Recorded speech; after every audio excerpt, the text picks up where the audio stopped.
Hey, what's up, 2K culture? It's your boy Indy, 2K all day, every day, in the house, in the place to be, coming back at you with another My Team banger. And today, guys, we're gonna assemble the Avengers. We're gonna form Voltron, and we're gonna build and put together my GOAT squad.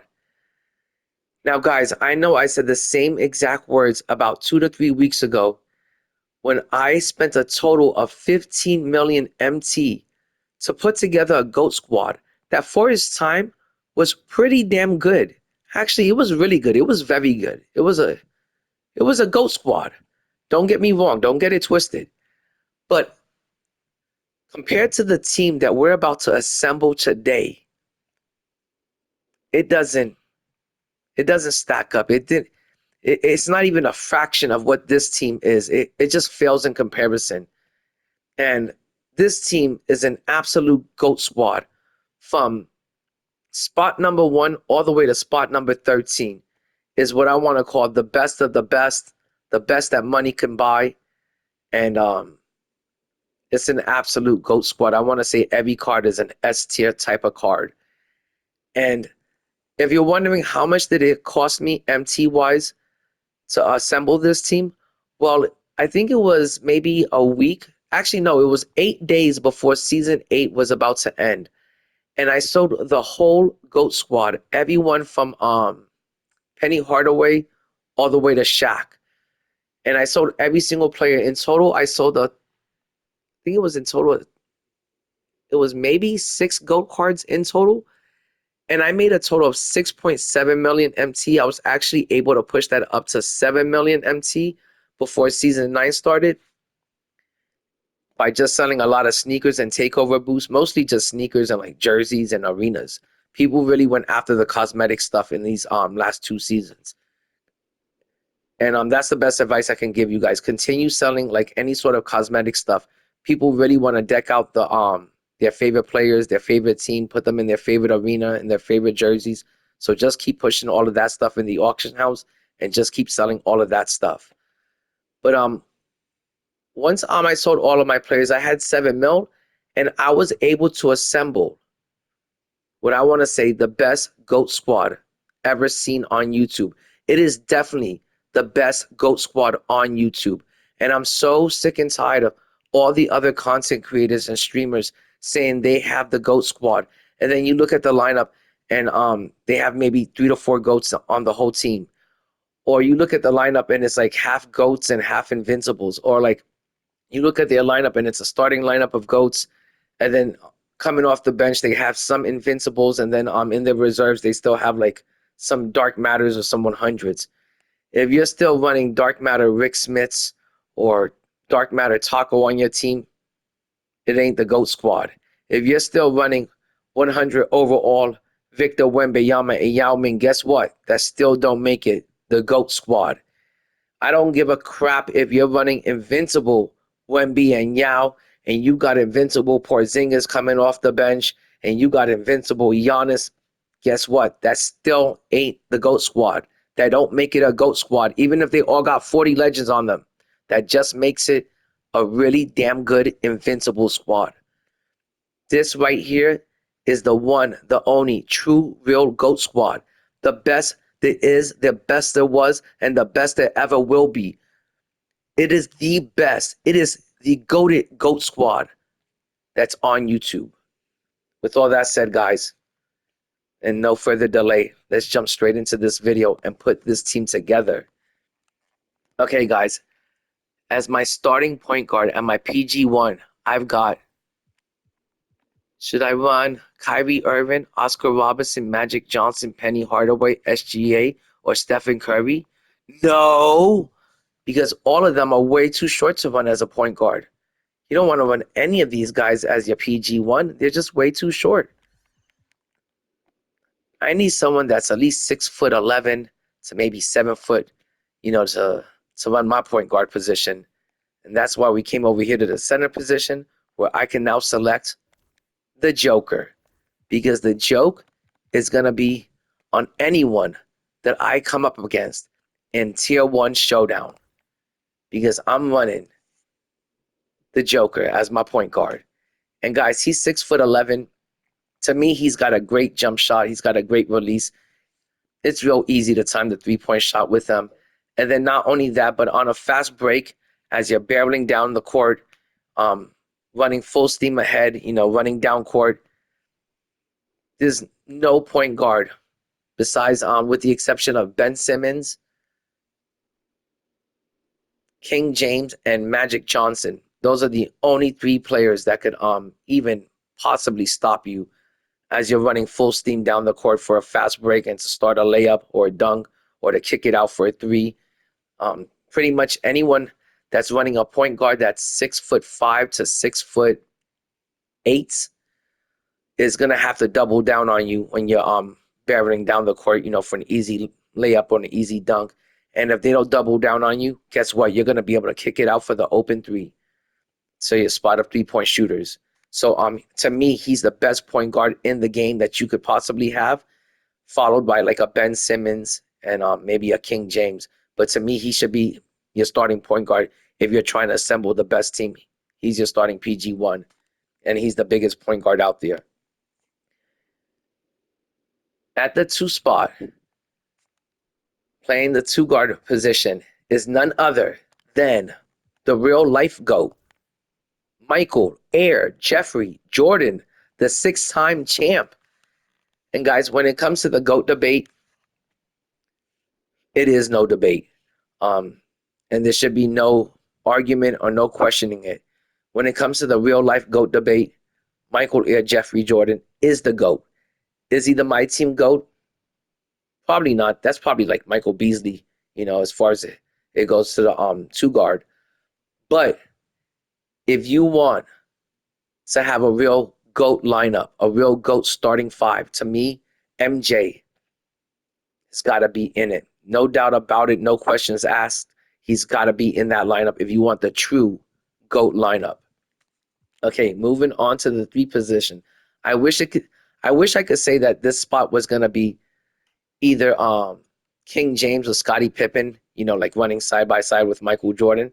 But neither one of those guys are big enough to run the 3 position. In season 9, at this stage of the game, you need a really big small forward, and that person is gonna be, oh wait, he's not here either, because King James and Larry Bird, they're just way too small to play the small forward.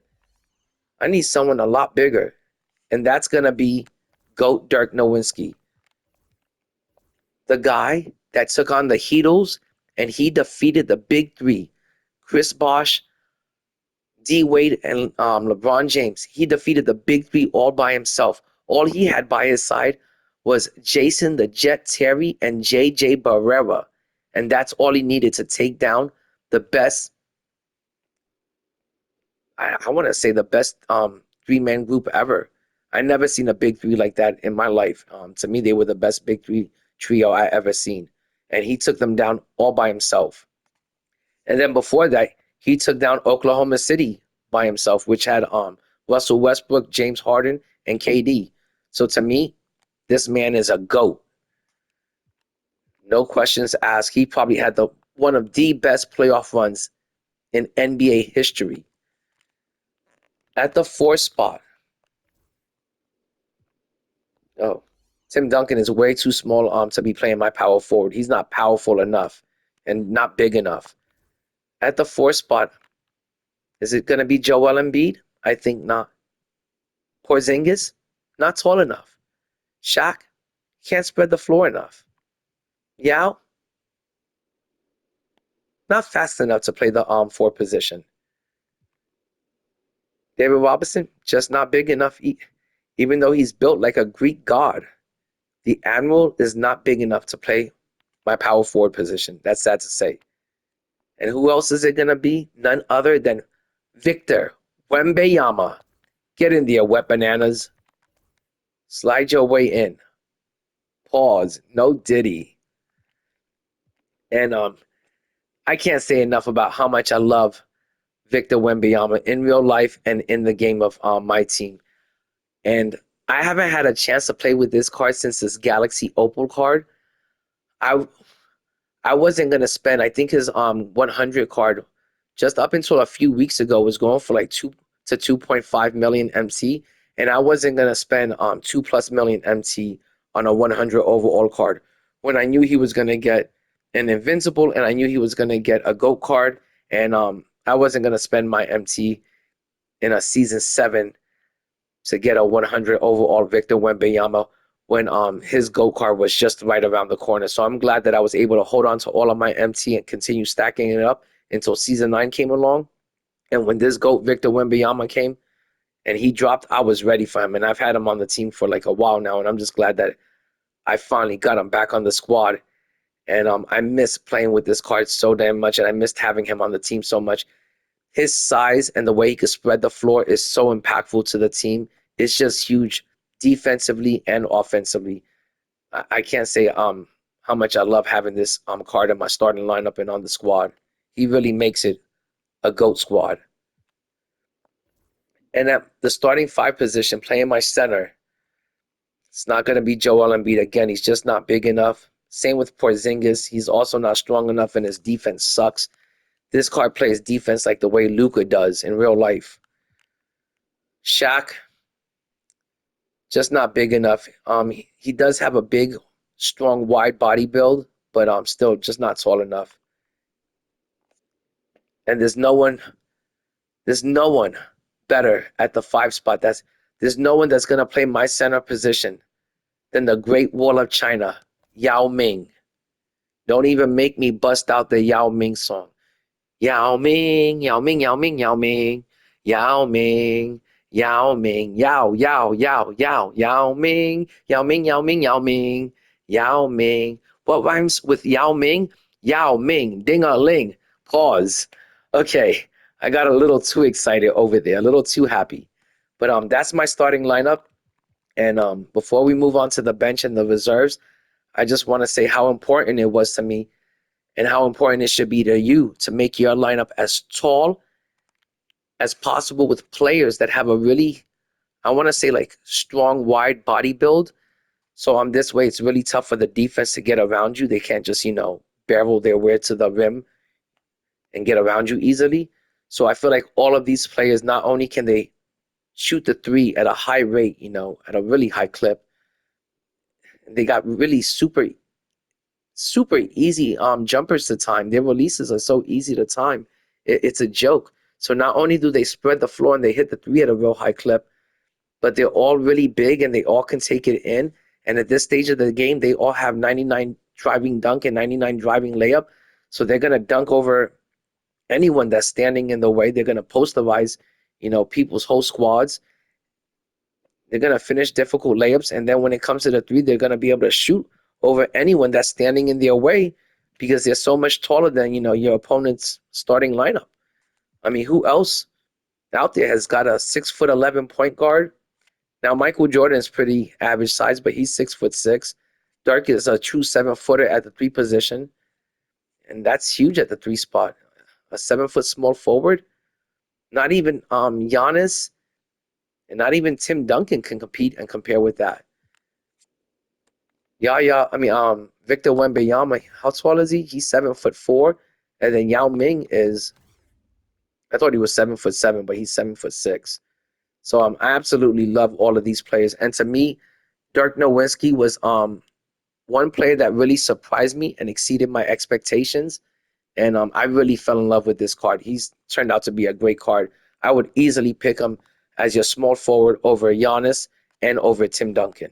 So with all that said, let's move on to the bench. Now, off the bench, at my point guard position, I'm not going with Dr. J or Kyrie Irving or Oscar Robinson or Magic Johnson or Penny Hardaway or even T-Mac. As much as I love Dr. J, I really do love just this Julius Irving card. And I do love this Vince Carter. And SGA has been great for me all year. I've been running with SGA since his Pink Diamond card. I even did the grind for the Invincible SGA. I ran with him for like a season and a half. As much as I love all of those other point guards, my point guard coming off the bench as my PG2 can be none other than King James.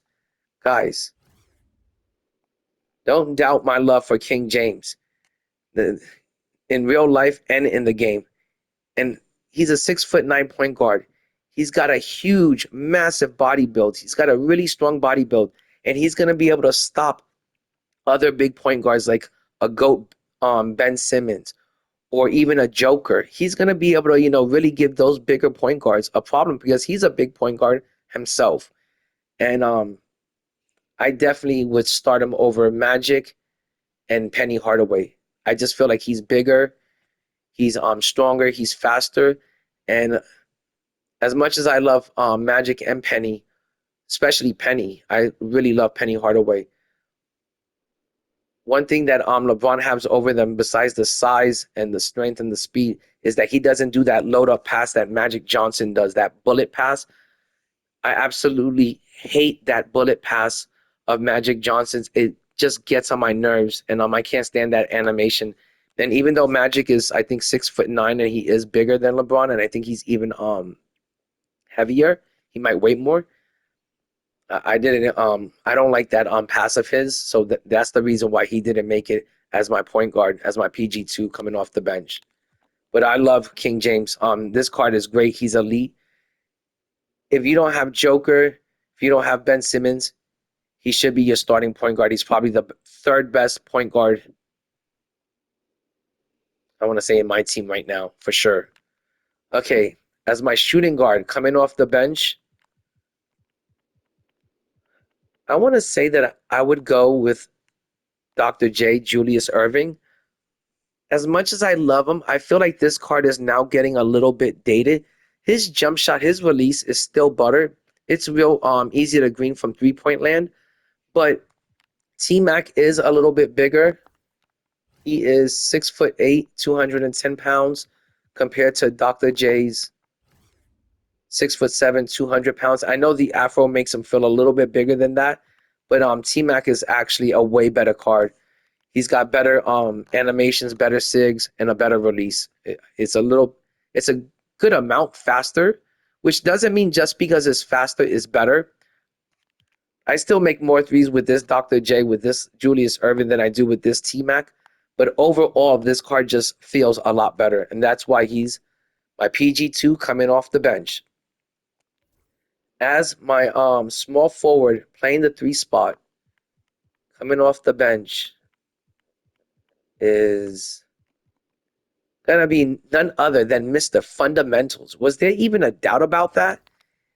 He is 6'11". He doesn't feel as big as Dirk Nowitzki out there, but he definitely feels as big as a Giannis.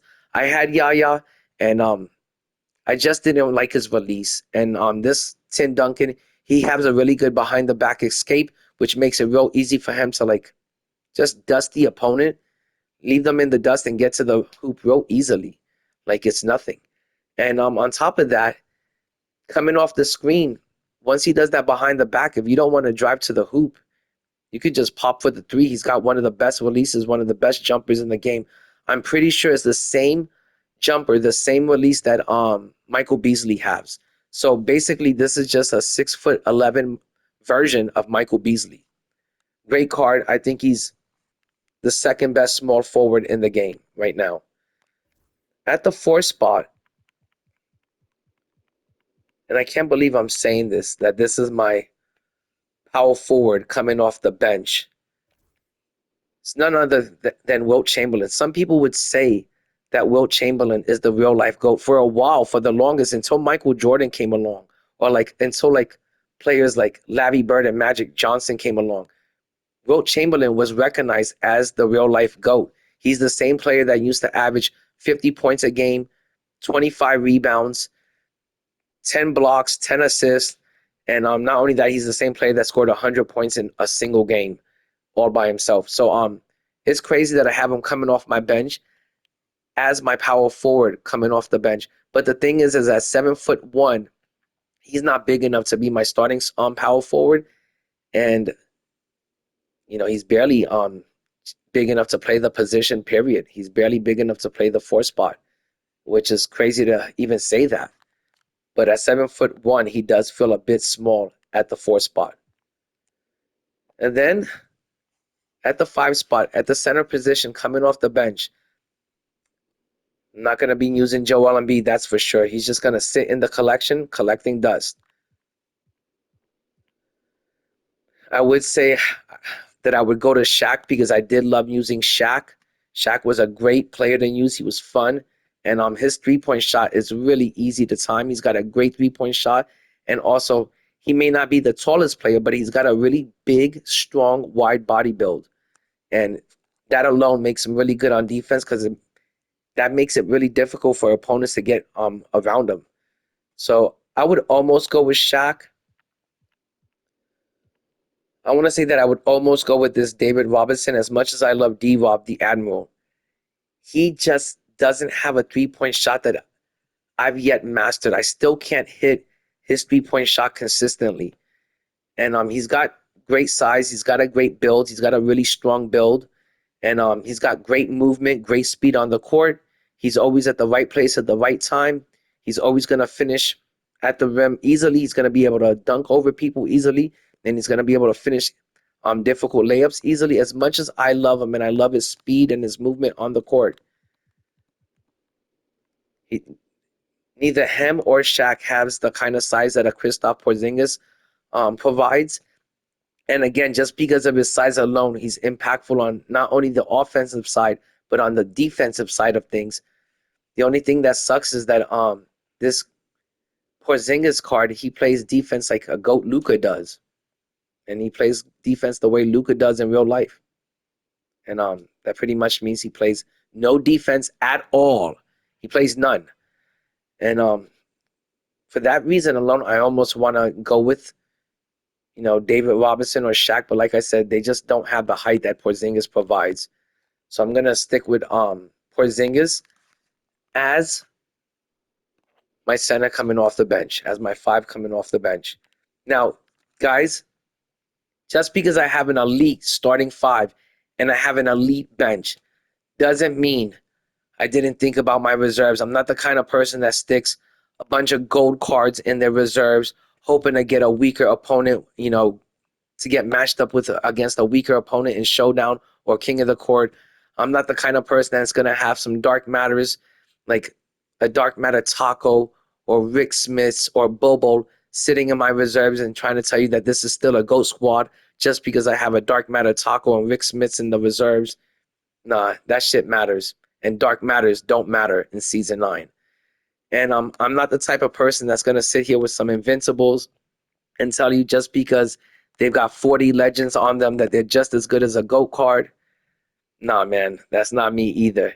For it to be the real GOAT squad, you can't have any of Dark Matters on this squad. You can't have any 100s on your squad. You can't even run any Invincibles on your squad. Actually, I'll make the exception for one Invincible, and that's Invincible Ralph Sampson. Especially if he's got 40 legends. That card is very elite. Still to this day, and it can compete with any GOAT card. That card is a great elite card that if you got that card and you're running him with your GOATs, that's the one card I would make the exception for. But I got a complete GOAT squad, and just because it's my reserves doesn't mean I got the crappy GOATs coming out of the reserves. You're not going to see Kyrie Irving coming out of my reserves. That's for sure. I'm not going to call this a God squad or a GOAT squad, and it's going to have Kyrie Irving coming off the bench or out of my reserves. So with all that said, let's check out who's going to be coming out of my reserves. Now, I always like to have 3 point guards on my team. Usually by the end of the first quarter, you're starting PG1, he's dead tired. By the end of the second quarter, you're PG2, he's usually dead tired. And you need someone to give both of them a break in the third quarter. That's what I highly recommend doing, is always having 3 point guards on your team and having a PG3 in your reserves. And like I said, I'm not going to be going with Kyrie Irving or even Oscar Robertson. As much as I love Mr. Triple Double Oscar Robertson, he's only 6'5". He's practically a Oompa Loompa. He's like a midget. He's a hobbit out there. So he's not going to be making the GOAT squad. That's for sure. And as much as I love Penny Hardaway in real life and in the game, he's only 6'7", but he's still a great card. He could easily get around any anyone's point guard, especially the shorter ones, the smaller ones. He's able to just easily dust by them and dunk over them. And he's a great card. If you're missing jump shots with Penny Hardaway, it's you. It's not the card. I loved playing with this card, and I miss having him, on the team. But he's just at this stage of the game a little bit too short, even to be my PG3 coming out of my reserves. And the same thing could be said for Dr. J. Julius Irving. As much as I love this card, he's pretty much just a clone of the Penny Hardaway card. These two cards are basically the same as card, just different skins. And as much as I love playing with both of these cards, not only were they elite, they were a ton of fun. It's just in this stage of the game, you need the absolute tallest players on your squad, especially if you're going to call it a GOAT squad. Because everyone out there is running nothing but the absolute tallest players in every position, every spot. This damn dinosaurs roaming those courts nowadays in Season 9. And the same thing could be said with, for Vince Carter and SGA. As much as I love, both these players, both of these cards, especially the SGA card, not only did I have a ton of fun with it this year, it was elite, it was clutch. It came through for me like so many countless times in the fourth quarter. This card was just so beyond clutch for me. And I really did love this card. But again, he's only 6'6", and the same thing for Vince Carter. He's only 6'6". So with all that said, I'm going as for my PG3 coming out of my reserves, Magic Johnson. Guys, he's 6'9", 215 pounds. He's built like LeBron. I want to say that this card is maybe even better than GOAT King James. But as much as I love him, I think his jump shot animation looks awkward. And it's just not aesthetically pleasing. And because of that, it's just hard for me to get into shooting three-point shots with Magic Johnson. I'm just a better three-point shooter with King James, and I prefer shooting the three-point shots with them over Magic. But besides that, he's great offensively, great defensively. When he's on the court, there's no one that could orchestrate the offense better than him. The offense just runs so nice and smoothly when Magic is on the court. So I love having Magic Johnson on the court. He gets just as much playing time as the Joker and as King James. So I don't have enough words on how much I love this card, but it's a great card, and I can't believe he's my PG3 coming out of my reserves. It's an honor to have this card on the squad. Okay. What I like to do with the last two spots is I always like to keep two sets of extra bigs on the team, two sets of power forward centers or centers power forwards, most likely two center power forwards. Because like I said, by the time the first quarter ends, Yao Ming, especially Yao Ming, and even Victor Wembanyama, they're going to be completely spent and completely tired. By the end of the second quarter, Porzingis, he's another one that has very bad and very low stamina. He's going to be completely spent and tired. The same thing with Wilt. So you always need another set of bigs coming out of your reserves. And that is definitely going to be, as much as I would love to put some of these other cards in, Dr. J. Julius Irvin, Joel Embiid, I still don't want to put this card in or give him a chance or a try yet. Kyrie Irving, he was pretty good for a time. I love this Larry Bird card. He's definitely going to find some playing time somehow. He's definitely going to be coming out of the collection.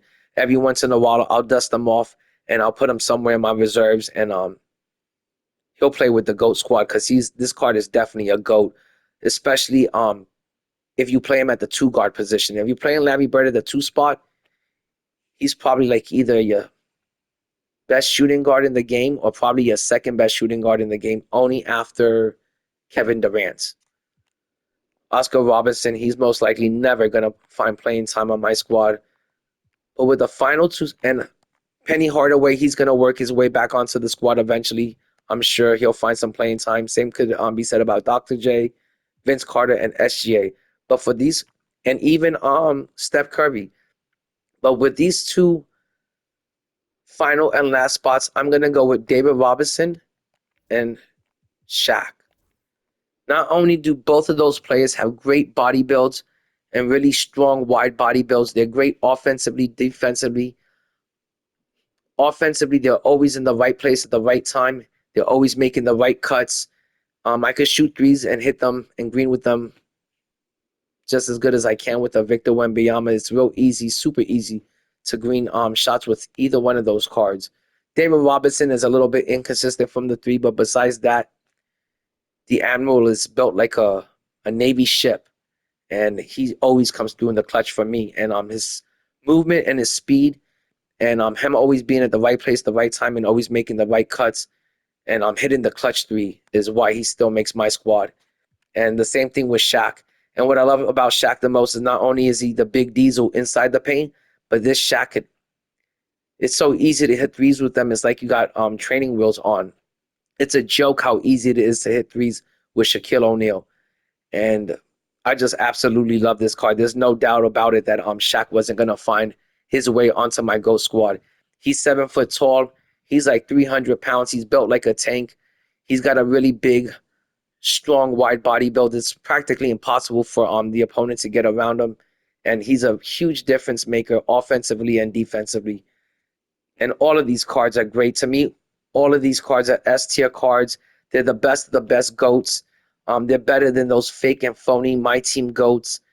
And to me, I want to run with all-star classic Hall of Fame players, real goats. Goats that cards and players that were goats in real life. And every single one of these players, every single one of these cards and players were real goats in real life. And they're real, most of them, I'm pretty sure all of them are real champions in real life. And to me, they're real life goats. And that's why I went with them, because I want all-star, classic Hall of Fame players on my GOAT squad. I want real life GOATs on my GOAT squad. Does that make sense to anyone?